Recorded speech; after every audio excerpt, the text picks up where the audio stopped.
Hello everyone, Dale Mark Pendragon here. Thank you for tuning in. This is one of the specialist moments that I've had because this is the first opportunity I've had to receive an item, obviously to try out and give my opinion on from Creality. So thank you to those at Creality that allowed me to get the opportunity to try your latest filament dryer.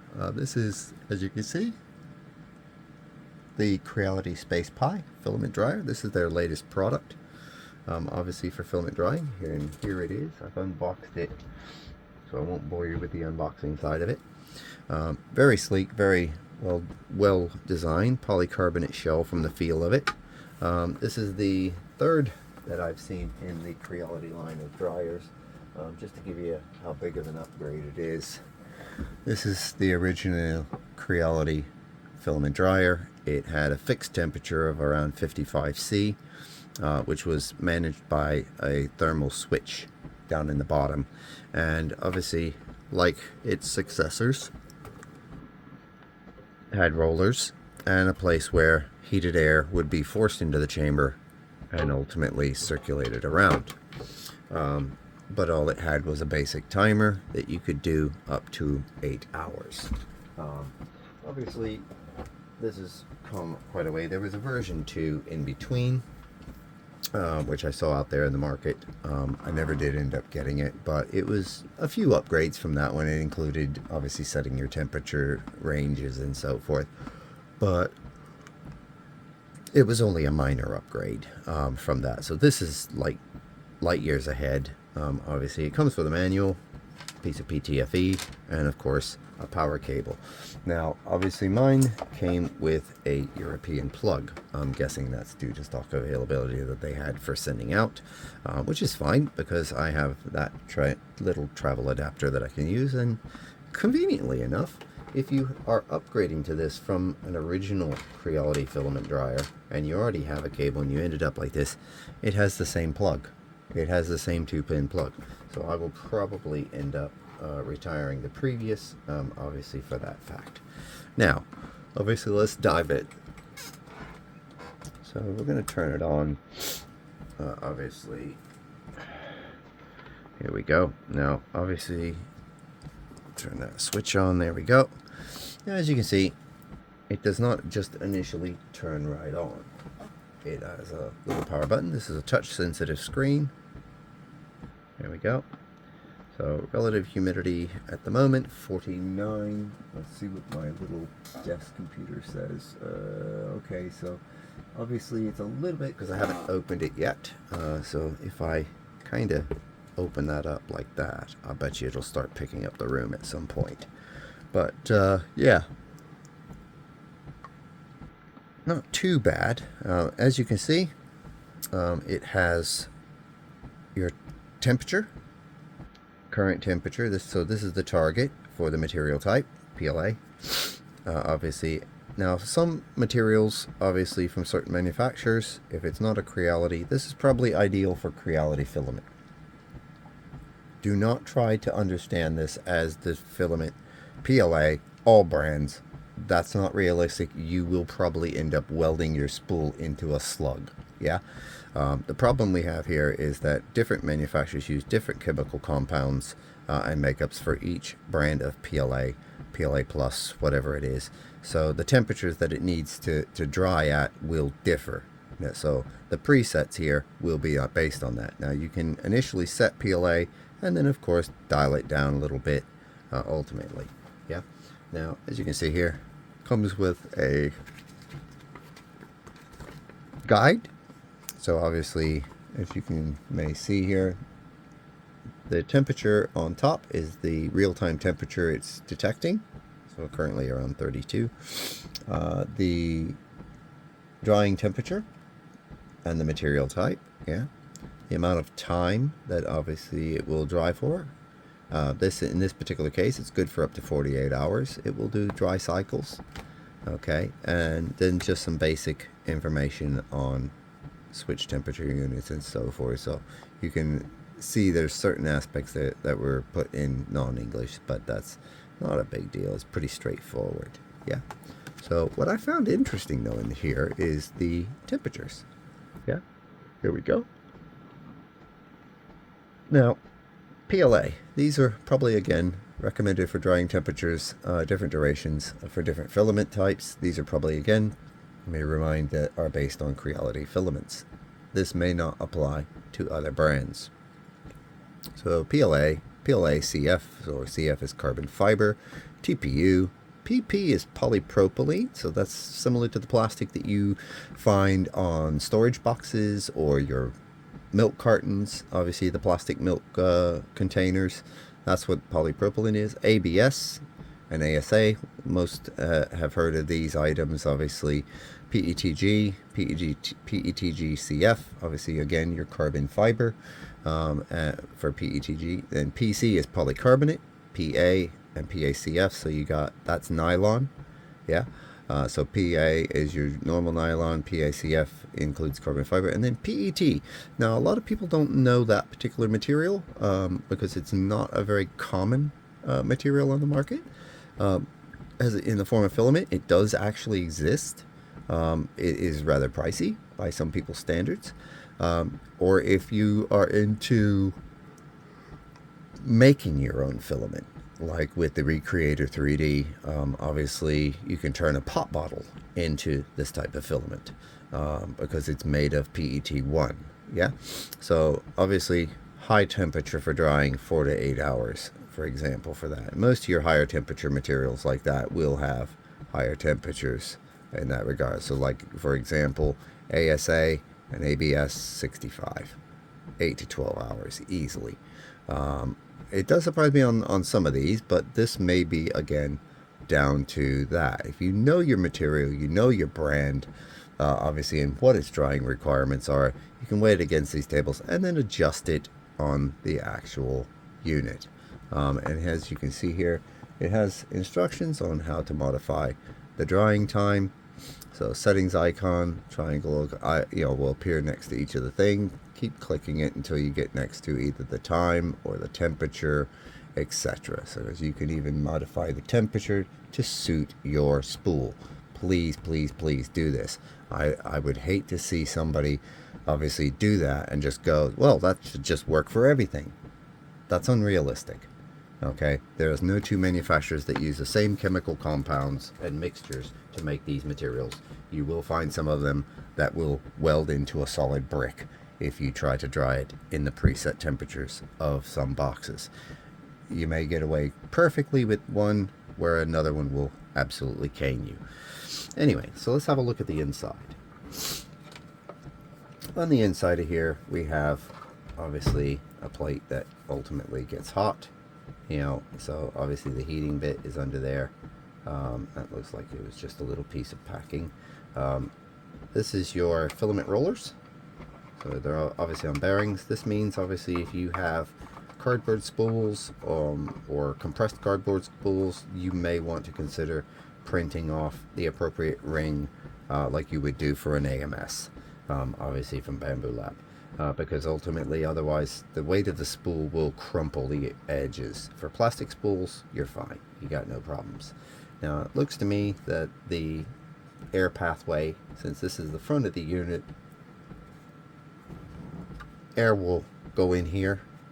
It will blow up from the back, just like the original, but it now recirculates that air back in through the bottom, and it then passes by this little thing here, which is your most likely real-time temperature and humidity sensor.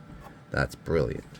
That means it's going to be able to give you a constant reporting of the condition in the chamber for your filament and what it sees. Now, that's doing rather good, obviously, but let's go ahead and turn it on. So let's go ahead and press on here. Now, as you can see, I can adjust this. Now, most of the filaments I work with, they would really prefer drying around that temperature or less. Yeah, maybe 42. 45 is a much more realistic for a lot of brands of PLA. So unless specified otherwise, if you have Creality filament and that's what you use, this is your Bible. It has your things, and your unit will be preset to that. Yeah. But if you have any other brand material, please change that. Then ultimately, if you want to go with the different things, now see, as you can see, if I change through the profiles, it will change that back. So obviously PACF, PETG, PET, nylon, polycarbonate, ASA. Yeah, that's pretty slick. Okay, so let's go for E-old PLA, and let's go ahead and give it 1 hour. As soon as I gave it 1 hour, as you may have heard, the fan came on. So let's just give it a few moments and see how quickly the temperature rises. Somebody else is welcome to start a timer.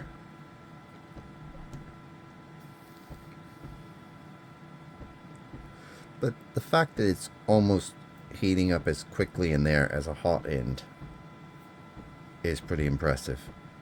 As you can see, the relative humidity in the chamber is already dropping as a result.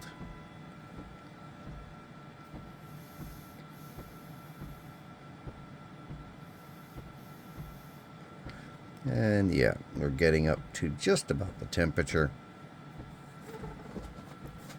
Now, I've got a watt meter on there on the wall. I have none of my other printers running. It's pulling about 230 watts, but it's now just dropped down to around 100. So it, in fact, it just dropped down to 70 watts. So it's hit temperature, and it's now using PWM. Obviously, basically, to give a more familiar term, this is using PID, similar to what you use for your hotbed and nozzle to maintain a temperature. So it will maintain that temperature without eating your electric up. Let's just take one more look at that. Yeah, so 56 watts when it's idle and has already reached temperature. Peak out is about 250, 300 watts right there. So I would estimate around 260 because I didn't look immediately as soon as it came on. So I'll be fair on that. Relative humidity is already down to 28. Obviously, a little fluctuation, probably because of the room here.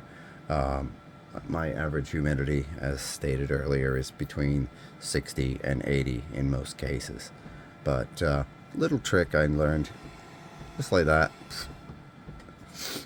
Let that evaporated moisture that's gotten into the air obviously out the top. And this is ideal because, I mean, obviously the fact that it pushes back means it's very easy to load that. This may or may not be convenient for some people, depending on how you set up your dryer and where you place it in relation to your printer, but I think this is going to be ideal for my situation because of where I'm going to place it. It's going to be up here up top, next to one of my other filament dryers that I use with my printers. And I will probably initially try this with my Prusa, which is the printer I have in the enclosure you see behind here. I use it for everything right on up to nylon, and I'm getting ready to try out some polycarbonate for the first time, so it's obviously going to need to be staying dry ultimately for that regard. As you'll see here when I zoom it up a little bit, there's a PTFE tube here that I've just about got. That'll go right into that, and I'll set it up on top. But yeah, dropped already to 24. Now it's obviously overshot a little bit. So let's see what the wattage is now. Yep, still sitting around 56 watts. Occasionally peaking 100 watts just for like a millisecond. So it is obviously able to maintain a temperature really good. And it heats up right away. So your filament is starting to get drying like within a minute. It's starting to reach the temperature that it needs to dry that filament. So this is actually really, really good. Now, as I said earlier, it came with a section of PTFE. You don't have to use this one if you don't want to. If you already have a piece, maybe from an existing dryer that's already connected to your extruder, that's fine. That ultimately just goes right in there. And then, of course, connect to your maybe Ender 3, or Ender 5. It would be this way. If you're in, you can put it off to the right-hand side in that case. Put this off to the left if it's on Ender 3. It would go over, little tip on that one, try not to have too many sharp turns in this, so ultimately try and straighten that tube out a little bit. The more sharp turns you have, the more internal tube friction you have, which can put extra strain on your extruder. So every little bit that you can do will be good. But yeah, and that's dropping down to where I would expect. Now, every once in a while, I'm one of those people that do, yep, as soon as I opened that, it dropped a little bit instantly. So that will occasionally, if you have just received a spool and it's on cardboard type spooling, I'm going to heavily recommend doing it. I've seen, not from just one brand, but a number, where although they've dried these filaments, for whatever reason, they come in and I've found moisture that showed up. As soon as I put it in the dryer, the chamber humidity obviously would skyrocket, you know, because it's releasing that moisture into the chamber. So that's something you definitely want to keep in mindful, because if it sits in there, obviously with that, you're just going to, you know, have quality issues with your prints. That may not be the same for everybody, but if you have it coming from the spool, I think we've all had that before. You get a spool of you know, filament, and it was completely moist, and you could even hear the popping and hissing of it. So, but yeah, there's the Creality Space Pi. Obviously, I'm very impressed with that. Let's just see. There we go. Boom. Instant off. All right. Boom. Now, idles about maybe, yeah, about 6 watts. So 6 watts or less, obviously just sitting idle. Yeah, definitely good. So yeah, I'm really impressed with this. Overall, this is definitely going to, you know, help with, you know, keeping my filaments dry. And when I'm not printing with the Prusa, I can always use it as a place to, you know, put filament that I'm going to dry one more cycle before I put it away.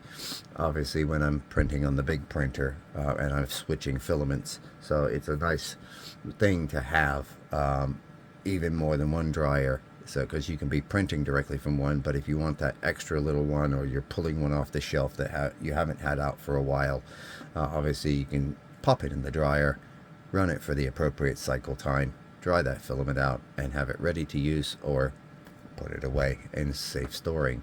At which point, thank you for watching. I hope you know, that I've been able to cover as much as necessary for the Creality Space Pi filament dryer.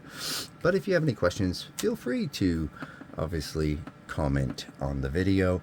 And if you find this useful, share it obviously to others who might also find this information useful. Thanks again, and keep printing nicely.